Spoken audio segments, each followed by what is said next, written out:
This is Monday, March 3rd. You're watching Compass on CBC. Here's what's making news on PEI. This is an exciting opportunity for sure, and it's one that, someone couldn't say no to. Less than 2 weeks after his surprise resignation, former PEI Premier Dennis King is now Canada's ambassador to Ireland. It's a tough decision, but the time has come. Lawrence Macaulay saying goodbye to politics. He's the longest-serving MP in the island's history, having represented the riding of Cardigan since 1988.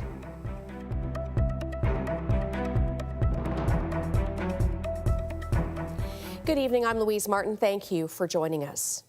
Former Premier King is now Ambassador King. Today, Prime Minister Justin Trudeau appointed Dennis King as Canada's ambassador to Ireland. King says it's an opportunity he couldn't pass up, but insists it's not the reason he resigned from the job of PEI Premier. There had been some conversations, obviously, like people would, if an opportunity came along, would this be something you would be interested in and that type of thing. But you never really know until the offer is officially made. And so it's all very new to me right now, and it's very, very exciting. But, as I say, the reasons for me leaving the job were the ones that I shared. It was very, very, I'm very proud to have been the Premier of PEI, and I think I did a really good job. But, it takes a lot of time and energy, and I thought it was time for somebody else. And I wanted to give our party and Islanders lots of time to carry on our good work. So, but this is an exciting opportunity for sure, and it's one that someone couldn't say no to. Dennis King says there are a lot of logistics to still figure out, but his family will be a part of this new endeavour. Meanwhile, there are more changes brewing in island politics. Lawrence Macaulay says he will not seek re-election. He's the longest-serving MP in island history, representing Cardigan since 1988. Kerry Campbell looks at his legacy and what comes next. When potato farmer Lawrence Macaulay won his first of 11 elections, it was still years before construction would even begin on Confederation Bridge. Macaulay made support for the ferry one of the defining issues of his career. Will the minister and her government give the House and the people of Eastern Prince Edward Island the assurance of a permanent ferry service? After 9/11 as Canada's Solicitor General, Macaulay flew from Halifax to Ottawa for cabinet briefings, his plane one of only 5 in the air as North American airspace was shut down. I have pledged my complete cooperation with the U.S. authorities investigating the... Nicola Sagan, CBC News, Halifax. An 85-year-old Bridgewater man has been charged with first-degree murder for allegedly killing his wife. It is the latest case of intimate partner violence in the province. Blair Rhodes reports. Police in Bridgewater say they are investigating what they believe is a case of intimate partner violence that has resulted in the death of a woman and the arrest of her partner. Police were called to a home on Haven Drive late Sunday morning. Inside, they found a badly injured 83-year-old woman, Patricia Tanner. Paramedics pronounced her dead at the scene.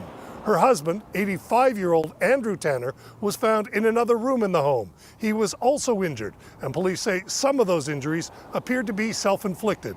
Police say the pair had been in a long-term relationship, and there had been no prior cases of intimate partner violence involving them. Tanner appeared by phone from hospital in Nova Scotia Provincial Court Monday morning.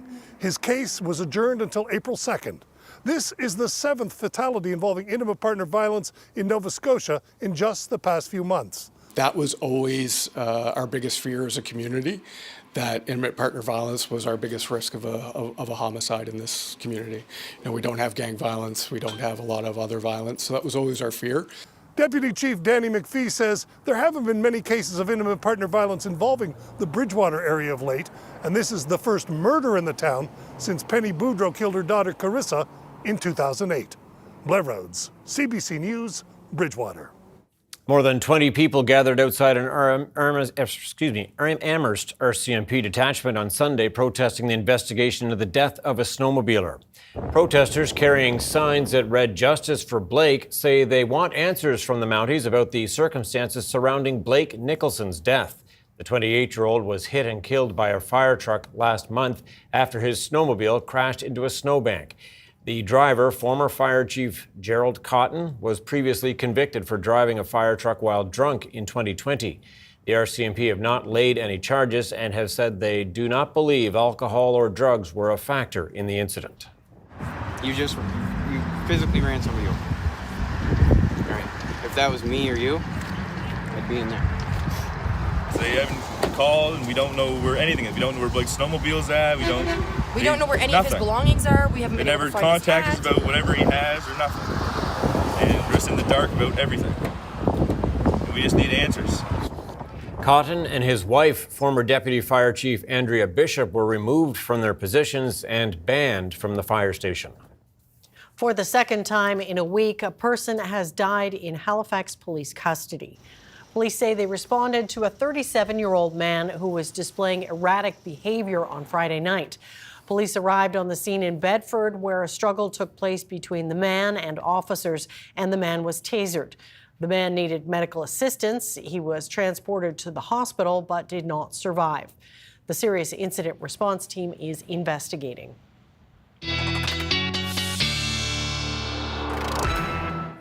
And Ryan Snoddon joins us now for a first look at the weather forecast. And it sounds like we're getting a bit of a warmer push. Yeah, absolutely. Temperatures slowly but surely rising. Only way to go from here is up, though, right? A very chilly start to the week.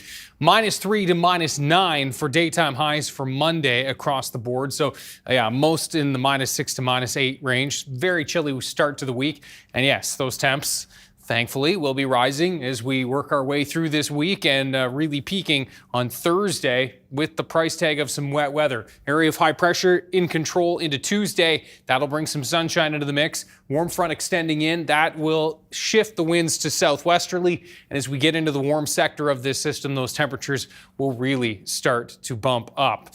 -2 to +2, the range on Tuesday afternoon. So after a very chilly start Tuesday morning, minus double digits in teens, those temps will rise quickly throughout the day. That warm front kind of extending over the region will bring the chance for a little bit of light accumulating snow for Tuesday night into Wednesday morning, making for a slick commute. And then the floodgates will open and we'll see lots of wet weather moving in late Wednesday into Thursday. More on that coming up. All right, stay tuned for that. Thanks, Ryan. Municipalities are calling for changes to a bill that would grant the province new transportation powers. Bill 24 allows the province to build new infrastructure and charge municipalities for the cost. Haley Ryan has that story. Nova Scotia municipalities are worried about new legislation that could leave them with a bill for major transportation projects. The PC government's proposed Bill 24 is meant to address traffic congestion and the movement of people and goods across Nova Scotia. But the wording is broad, saying the Public Works Minister could build or remove any transportation infrastructure in a municipality or order that town or region to do it. If work isn't done quickly, the province could complete it and charge the municipality. There was a huge fear that what happens if it happens to a certain unit, no deficits, anything like that, do we go bankrupt? That's certainly not the province's intention. Mood says these concerns are understandable, but the municipal affairs and public works ministers have told her they don't intend to use those extreme powers. But the Federation has still asked the province to change that language. Because we just can't. We can't have municipalities out there believing something that simply won't happen, because when it's in the legislation, it's saying it can happen. Mayor Elspeth McLean-Weil of the District of Lunenburg says she's not comfortable with the bill's wording. She says municipalities are very aware transportation and transit improvements are needed and are happy to collaborate on a province-wide strategy. One has to wonder, why does the province believe it needs that new power? And why would it not work with us to figure out figure out solutions to this? But Mayor of the Cape Breton Regional Municipality is optimistic. He's hopeful the legislation could mean expanded transit, port capacity, and light rail in CBRM. So again, I'm flipping around saying, this brings me to a table we weren't at a year ago. So I'll treat it as an opportunity rather than a threat. Mayor Mood says she's had positive conversations with the province so far, and those discussions continue as the bill moves through the legislature. Haley Ryan, CBC News, Halifax.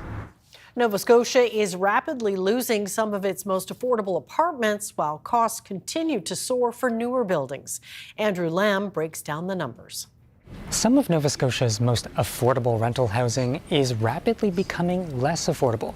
That's according to the Canada Mortgage and Housing Corporation. In Halifax, for example, the median rent of the city's oldest buildings has gone up more than 40% in the last 4 years. We're losing that more affordable housing stock faster than we are building new units. Premier Tim Houston has repeatedly said that we need to build more homes. We're in a housing crisis, for sure. We need more housing. I believe the solution to the housing crisis is more housing. But the data shows the province's newest apartments are nearly double the price of the oldest and most affordable ones. These are some examples of recent listings for newer buildings in Halifax. Just over $3,000 for 2 bedrooms here, almost $2,500 a month for a 1-bedroom at this building on Cogswell, and for a 1-bedroom here plus den, it's $2,275 a month. What the data show as far as the new builds is that those are very expensive. These are new builds that are out of reach of lower income Nova Scotians. Real estate consultant Neil Levitt says building new housing can help balance supply and demand, reducing the incentive for landlords to raise rents on existing apartments. If you're growing in demand and you're not increasing your supply, then you have more people competing for the fixed inventory of housing, and you have the people with more money win that game every time.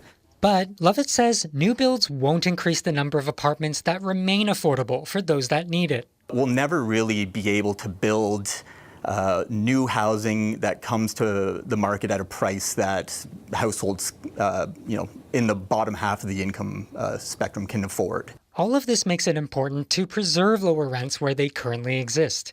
To Levitt and Reid, the CMHC data indicates the province has not done well with that. In a statement, Nova Scotia's Department of Growth and Development says it's seeing results from its efforts on housing. It says the market is stabilizing and that the province has spent more than $120 million in the last 2 years to preserve or create 1,400 affordable units. Levitt and Reid says we need to build significantly more non-market housing, such as nonprofit or public housing. We also know that non-market providers will keep their rents lower over time. In 2023, the Nova Scotia government announced that it would be building the first new public housing in decades. And in February, it announced 242 more units. But Levitt and Reid says this is nowhere near what's needed. Andrew Lamb, CBC News, Halifax. Prime Minister Justin Trudeau has announced a federal by-election for the vacant seat in Halifax. The seat has been vacant since Andy Fillmore resigned in September to run for mayor. Fillmore won the mayoral race in last year's municipal election after representing Halifax in Parliament since 2015. Candidates for the position have already been confirmed. Shannon Medema will be running for the Liberals, Lisa Roberts for the NDP, and Mark Boudreau for the Conservatives. Constituents in the riding will go to the polls on April 14th. Nova Scotia woman marked a major milestone this past weekend. That's right. Barbara Hardy was surrounded by family, friends, and her favorite sport to celebrate her 100th birthday. Have a look. Happy birthday to you. Happy birthday, dear Granny. Live life to the fullest. That's all I can say. I don't know how I'm doing it, but I think I'll hang in a while longer. My take on this is one of the secrets to longevity is to having a loving family and being in touch with them. I know that I am the proudest grandmother in the world, and I think Mom is also very happy to have the family. It's really special to be able to have a grandmother that has been, so vibrant for so many years. Like even until recently, she continues to play cards, and she likes to win. She will make time to watch the curling, and she gets quite competitive about it. I curl the old-fashioned way years ago with the big broom, but I love watching it. I take in all the games that I can. And we wish her the happiest of birthdays. Happy birthday, yeah. Ryan is up next with his full weather forecast. We'll see you after the break.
Yeah, it was a little chilly this morning, to say the least, but good news, rebound on the way. Yes, and even more coming later in the week, Yeah, but with some rain. That's right. Yeah, the price tag will be the wet weather. That's typically the case this time of year, right? Sure. You get the big push of warm air like we had last week, and we're going to get some wet weather yet again. And a similar type look to this one in terms of rainfall totals, probably some warning criteria, 25 millimeters or more. But yeah, we'll get to all that. Okay. First and foremost, have a look at those temperatures out there right now. And it is chilly. It was a cold start, and it will be very cold again for Tuesday morning. As we look at those highs out there, or those current temperatures rather, -6 to -9. The coldest spot right now, Port Hawkesbury and also Kentville, Kedgie, and Yarmouth, also at -9. So a cold air mass indeed. Those winds, they're adding a little bite to the air, no question. Sustained in the 20 kilometer per hour range, so we're feeling into the minus double digits and teens.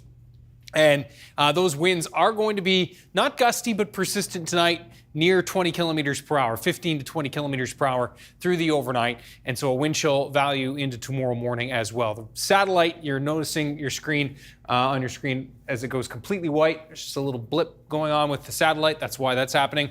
But between that, we can see a few flurries still blowing in here, Inverness County into Victoria, and edging just into Cape Breton County as well. Those will taper off through the overnight, but a couple of flurries continuing there. If you're traveling, we are looking at this area of high pressure moving south of our region. That'll keep the sun shining for the first half of tomorrow, and then those building clouds will continue to roll in, though Cape Breton will hang on to the sun all day.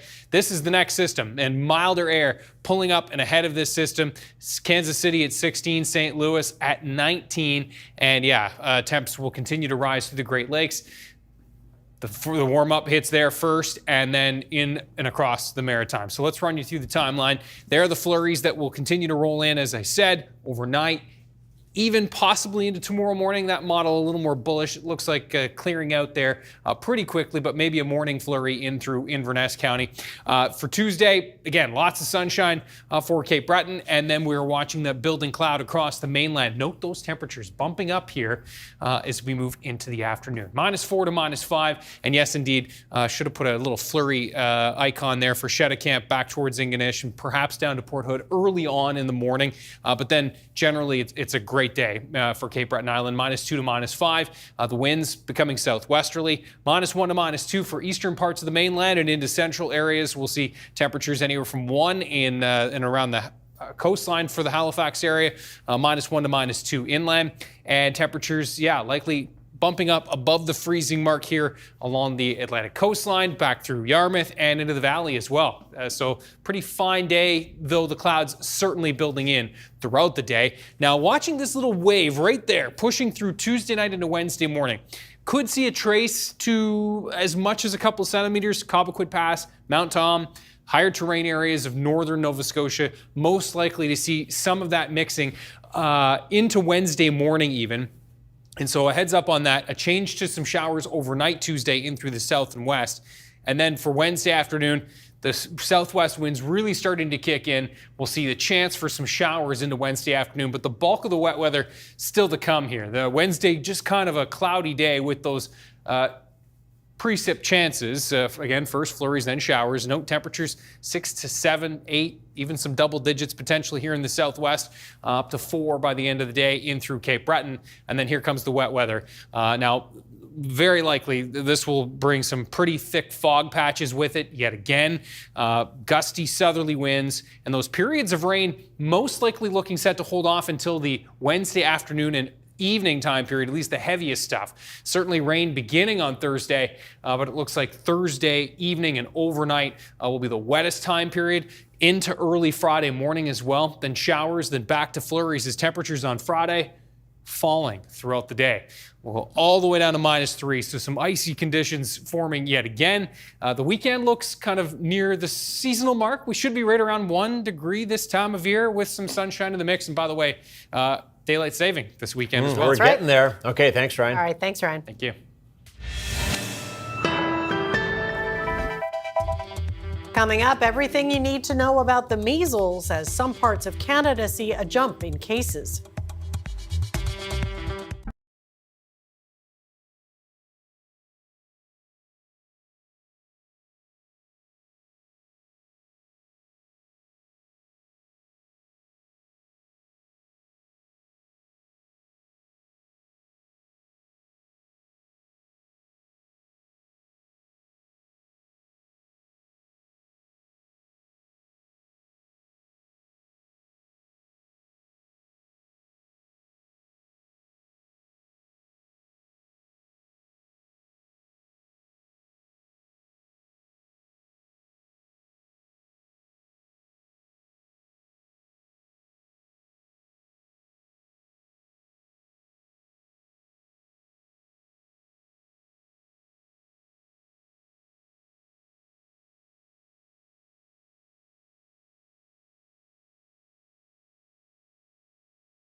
Cases of measles are on the rise in parts of Canada and the U.S. In Ontario, an outbreak has hospitalized 18 children, including one who required intensive care. Dr. Jeanette Comeau is Medical Director of Infection Prevention and Control at the IWK Health Centre. So Ontario is facing a large measles outbreak. New Brunswick saw dozens of confirmed cases late last year. Just wondering, how concerned are you about an outbreak happening here in Nova Scotia? Yeah, I'm pretty concerned. I have to say I was more concerned when it was still ongoing in New Brunswick, but thankfully New Brunswick has declared their phase of that outbreak over. But we definitely are still seeing increasing cases in Ontario. And of course, there's a large outbreak going on in Texas that I'm sure you may have heard about through the news as well. And, you know, with the global world that we live in, it's literally a plane ride away. Yeah. Yeah, how much does travel play a role in the spread of measles? Yeah, actually, many of the cases that we're seeing within Canada are what we call imported cases. So they're travel acquired. So an individual who's susceptible to the virus, so usually unimmunized, would travel to a place where there is an ongoing outbreak and then bring that case, the virus back with them, because there's a period of time from exposure to when you're actually sick and symptomatic and able to spread it. So you can easily travel on the plane back home feeling well, and then when you get to your home community, you get the symptoms, you're contagious, and you spread it to other susceptible individuals. So that's how most of the outbreaks have begun in Canada. And then we're seeing what's called secondary transmission, which are the cases that are acquired here within our community from those individuals who've traveled. Well, have you noticed a drop in vaccination rates for measles in this province? So I don't have the exact numbers of the vaccine uptake. Public health would have those, but I do know anecdotally in my work as a pediatric infectious disease physician and in speaking with my colleagues who work in the emergency department here at the IWK, our general sense is that there are a lot more people questioning immunization and that there has been a decrease in immunization uptake. Yes. Has that come out of COVID and the pandemic? My suspicion is yes. Initially during the pandemic, and this was true of all jurisdictions, because public health was so incredibly busy attending to the needs of the pandemic, there were some places where it was difficult to continue with the routine immunizations, and every effort has been made since then, of course, to catch up those children who would have been missed through that early phase. But as we've moved into sort of the middle and then post-pandemic phases, we've seen a lot of questioning and hesitancy around vaccination in general. And I think it's very reasonable for parents to ask questions and to be wondering about what it is that we're recommending for their children. But unfortunately, there's so much information out there that's incorrect that sometimes they're not getting the best information.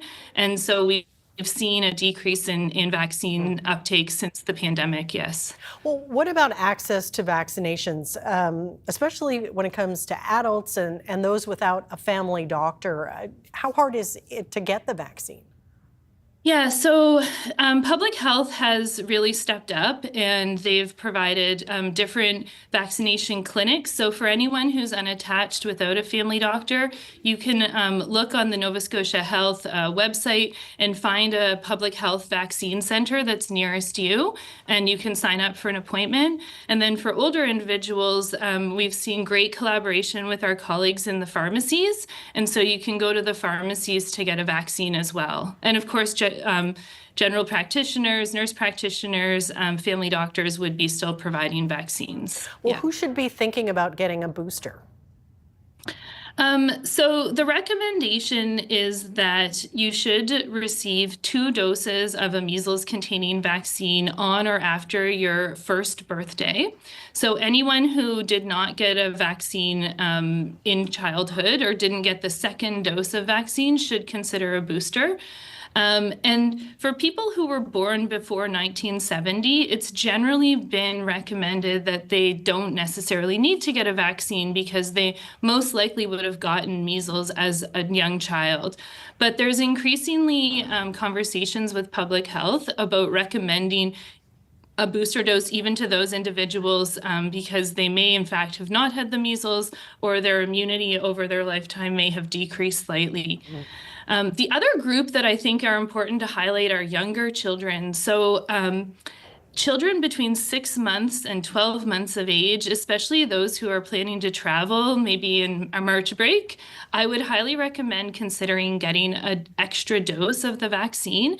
And the reason being that when babies are born, they have antibodies that are transferred across the placenta before they're born, and so they come with some immune protection.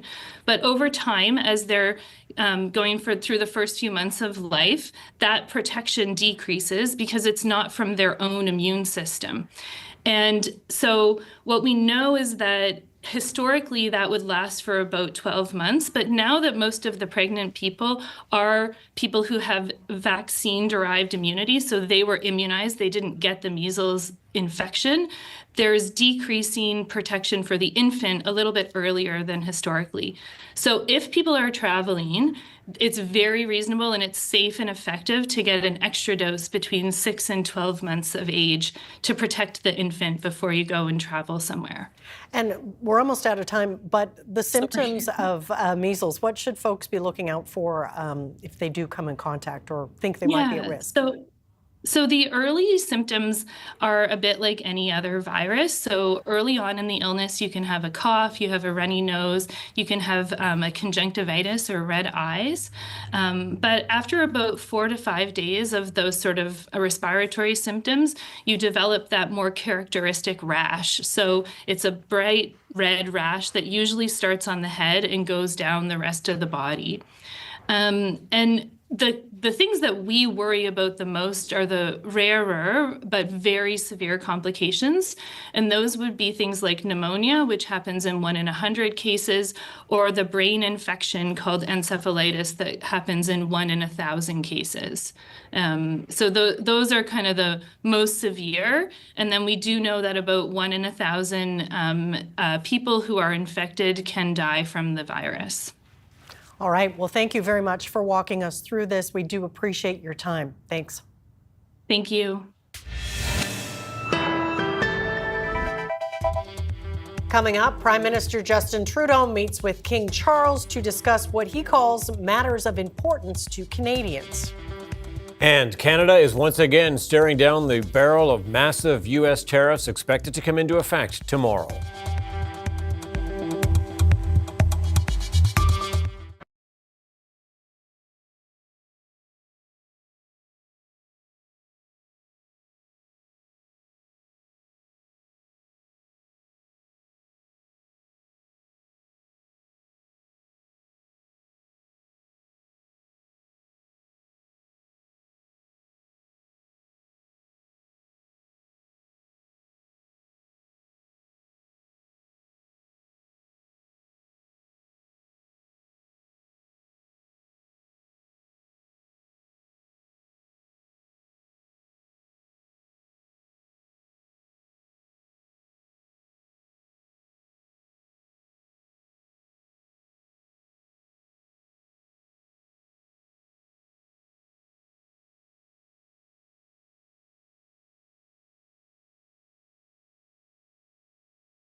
Welcome back. U.S. President Donald Trump says 25% tariffs on Canadian imports will start on Tuesday.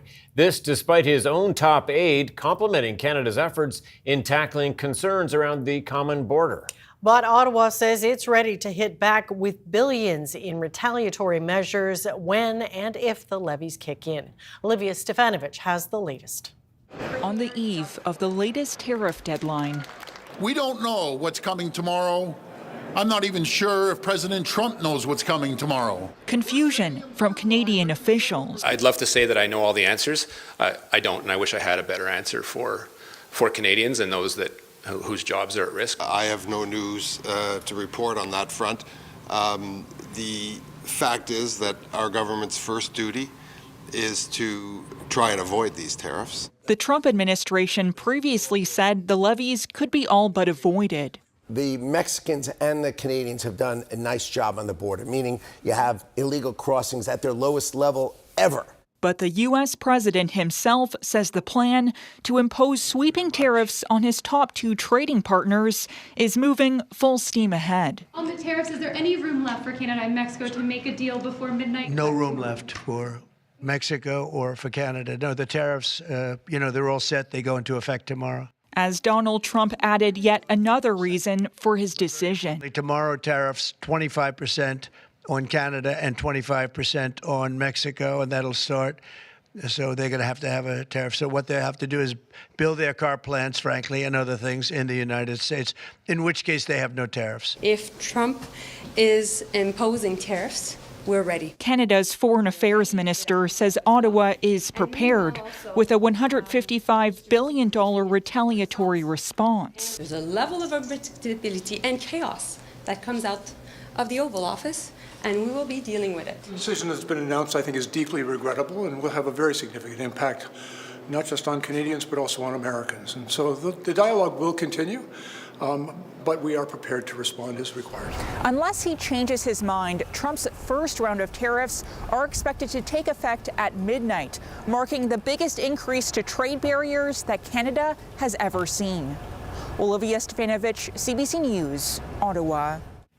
Those proposed tariffs included 10% levy on oil imports into the U.S. Crude oil is Canada's largest export moneymaker, and the threat is forcing the federal government and the provinces to reconsider cross-country pipelines to get our oil to other markets. Sam Sampson reports. Looming U.S. tariffs have some oil rig workers concerned. The oil sands are employing less and less people as automation, and so it was already a nervous time. This is just adding to that. So there's definitely some frustration. U.S. President Donald Trump's proposed tariffs could slap a 10% levy on Canadian energy exports to the U.S. That would hit the largest export moneymaker, crude oil. Most of it comes from Alberta, which brought in more than $113 billion selling oil to the U.S. in 2023. For the first time since 2020, Alberta is posting a deficit, and how deep the hole goes depends on tariffs. Budget for the worst, hope for the best, and make sure government has the flexibility to respond. I think everyone is just guessing at this point. This energy consultant was Alberta's representative to Washington during Trump's first administration. She hopes the past month was full of industry one-on-ones. Behind the scenes, they can be having conversations with their American buyers, with refiners and others that use the resource to really explain the impacts that the tariffs will have on the United States and how Canada is part of the solution. One solution gaining momentum, building cross-Canada pipelines so Alberta's oil can get to international waters from Canadian ports, so we could sell to countries other than the U.S. Saskatchewan Premier Scott Moe said any pipeline is pre-approved in his province. Alberta Premier Danielle Smith wants to get on the same page. East to west pipeline plans have been drawn up and shut down in the past, mostly due to environmental concerns or low provincial and community support. Now, some say climate change regulations would still hinder future plans. Are we going to be obsessed with emission reductions regardless of how economically punitive they are to the country? Or are we going to accept that in a world that can't bring itself to be materially moving towards net zero, why would Canada give up this value? Canada's emission reductions plan makes it clear the focus is on addressing climate change while creating a strong economy. Still, these tariffs, no matter how they play out, have sparked even more discussion on how that could work. Sam Sampson, CBC News, Edmonton. It's not just Donald Trump's tariff threats that have been preoccupying Canadians. It's also his recent taunts against the country and its independence, a topic that likely came up during the latest meeting between Prime Minister Justin Trudeau and King Charles. Crystal Gamansing has more from London. Members of King Charles's staff here at Buckingham Palace shared images of the meeting between the King and Canadian Prime Minister Justin Trudeau on the royal family's social media page. Based on those images, it appeared to have been a warm meeting between the Prime Minister and the King at Sandringham. That meeting really will be kept private. There won't be an official readout from palace officials because it's meant to be a frank conversation between those in the room. However, because the Prime Minister was here in the UK throughout the weekend for a security summit, we do have a good indication as to what he wanted to talk about. He said the most pressing issue for Canada and Canadians was Canadian sovereignty. We will discuss matters of importance to Canada and to Canadians, and I can tell you that nothing seems more important to Canadians right now than standing up for our sovereignty and our independence as a nation. Now, just because the issue has been broached with the King, that doesn't necessarily mean we'll hear any public statements from members of the royal family. I can't imagine the King is ever going to make any kind of public pronouncement, either as King of the UK or King of Canada, without a very direct instruction from the respective head of government. It's much more about sort of calming things down. And I'm sure that in the margins, in private, there are discussions happening, but they won't be sort of table-thumping observations by the King. In the meantime, there will be another very public meeting coming up for King Charles. That will be the second state visit of U.S. President Donald Trump. For now, it appears that will go ahead. As Hardman has said, the royal family has a lot of experience dealing with many different characters, all of whom have made visits here to Buckingham Palace. Crystal Gamansing, CBC News, London. Tensions are high in the Middle East surrounding the fate of the ceasefire in Gaza. Israel has stopped food and supplies from entering the territory and is warning of more consequences for Hamas if the first phase of the ceasefire is not extended. Sasha Petrovic reports from Jerusalem. The delivery of aid seems to have become a very blunt negotiating tool on behalf of Israel as it tries to get Hamas to sign on to a proposal it says came from the United States, but which Israel is now pushing to extend the ceasefire as it's been going now on a bit-by-bit basis without any commitment to pull out any more troops or to declare peace in Gaza. This new proposal would cover 50 days, the holy Muslim month of Ramadan, which we're into right now, and then the period after that, which would be Jewish Passover. So by the end of April, what Israel is proposing is that all the hostages be out and that the ceasefire continue up until that point. It would, of course, leave the door open for fighting to continue at that time. Half of the hostages would be released right away, and the remaining half would be released if we reach an agreement on a permanent ceasefire.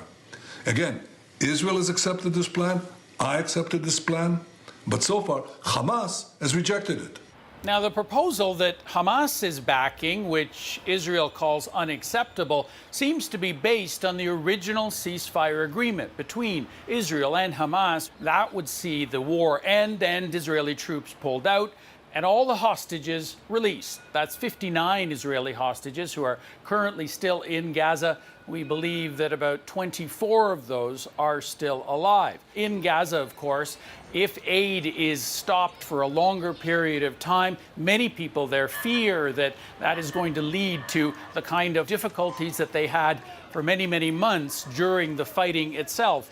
Other countries have rejected and denounced Israel's plan, in particular Egypt and Qatar. But as far as Israel is concerned, the main thing is whether the U.S. backs it.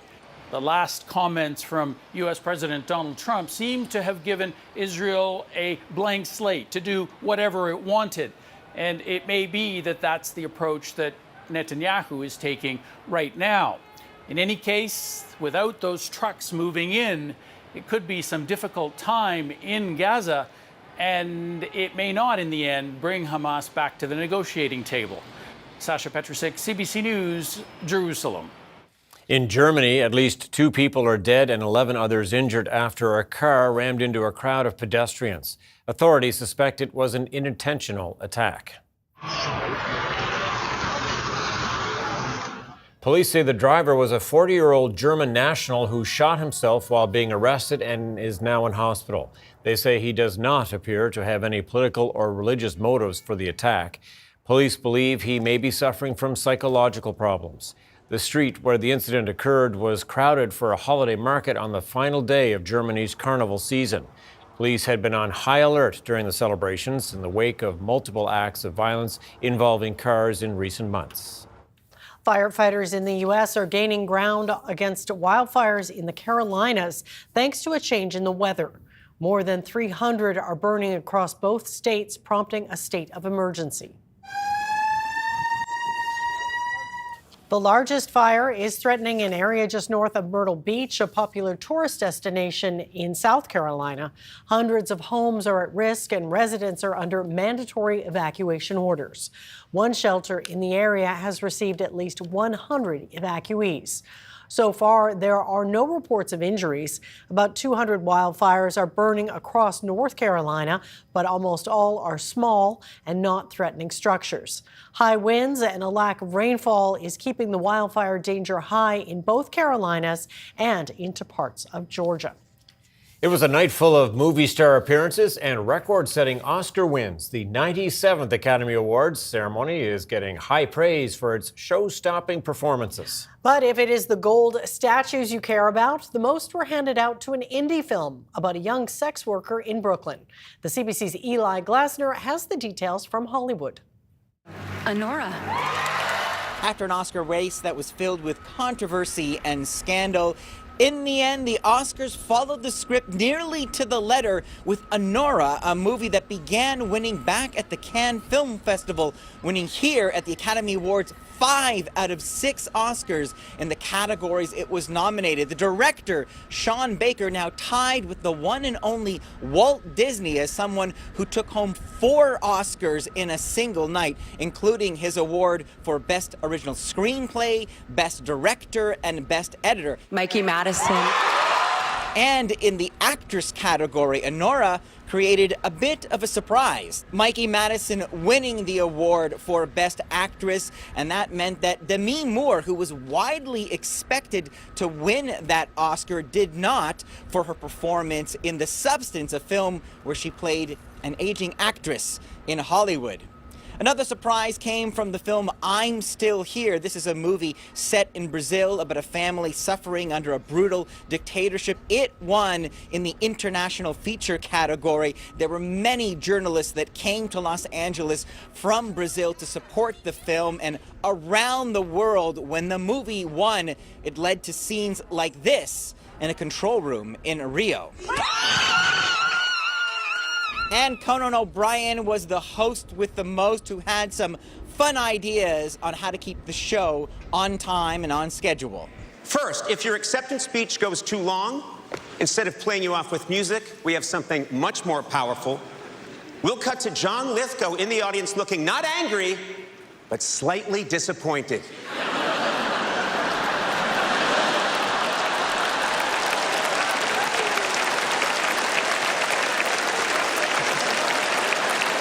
Although, as always, the show did go long, and if you saw Adrian Brody winning for his performance in The Brutalist, you might see that maybe he could have used a little prodding from John Lithgow. Eli Glasner, CBC News, Los Angeles.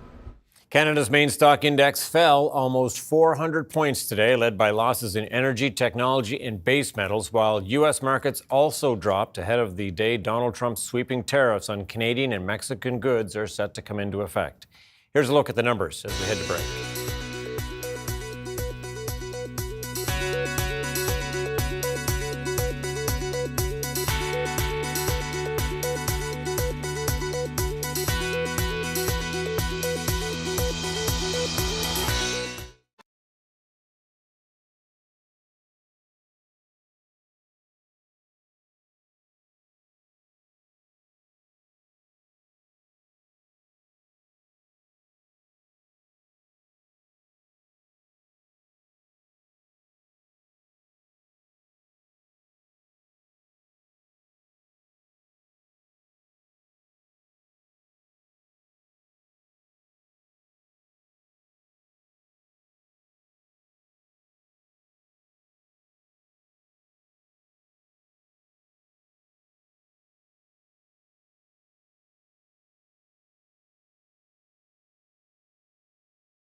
All right, I think I'm pretty hearty, but it was bone-chilling this morning, wasn't it? You're not that delicate, are you? I am. Minus 20 is what it felt like. Yeah, absolutely. And a very similar feel to Tuesday morning. So whichever clothes you were wearing, parka, gloves, hat, you're going to need it again for tomorrow morning, no question. Temperatures, though, rising far more than they did today, which is great. Have a look at our viewer picture of the day. And yeah, that ice has certainly been in the mix along the Northumberland Strait, though ebbing and flowing in through each little bay and inlet, depending on the wind. But you can see Brule Point filled right up. That is ice as far as the eye can see there. Christina's saying it almost looks like you could walk across to Prince Edward Island. True enough. But probably not a great idea. But we are looking at, obviously, those winds shifting back to the west to southwest. So guessing we'll see some big shifts in the ice there along the strait as we move through the next couple of days. Temperatures, -2 to +2. The range across the mainland, -2 to -4 or 5, the range for Cape Breton on Tuesday. And as we look at the timeline, you can see those temps very chilly overnight and to start Tuesday morning. And then we'll see, the increasing clouds and those temperatures really bumping up as that warm front comes through. Note Tuesday evening and overnight, this is the little wave of moisture that's going to be riding along this warm front.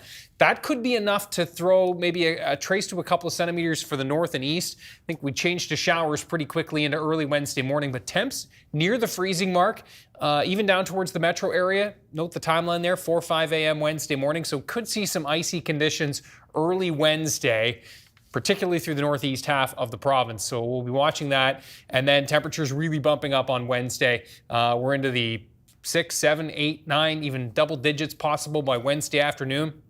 And those temps staying very mild. The winds picking up, gusty winds, periods of rain, fog patches, and drizzle as temperatures are really mild on Thursday, which will, eat more snow and ice for sure. Should think so. Well, a rapidly aging population in Japan has researchers turning to AI robots to provide elder care.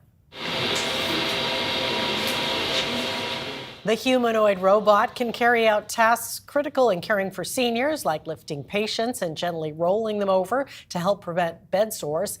What makes this robot special is its ability to safely make physical contact and adjust its actions in response to spontaneous human moves. The long-range goal is to one day have the robot capable of working independently at a nursing care facility. The Japanese government funded its development in the face of shortages of care workers and a fast-aging society.